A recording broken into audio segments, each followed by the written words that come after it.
In this video, I'm going to show you how to delete Instagram posts with multiple pictures. It's a very quick and easy process, so make sure to follow along. First, I will point out that this process works on any device I'm using Android, but you can use iPhone or your computer if you want.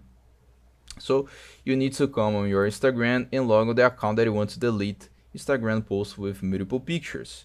Click on your profile on the last option and search for the post with multiple pictures. In my case, it is this one, so click on the post and by here you can swipe and see the photos.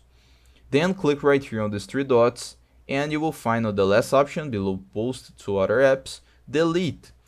Click right here, delete, and here you can see that you can restore this post from recently deleted in your activity within 30 days. So click on right here on delete and you will delete your post with multiple pictures on Instagram. I hope I helped you how to delete Instagram posts with multiple pictures. So if this video helped you in any way, hit the like button and subscribe to our channel to receive useful tips.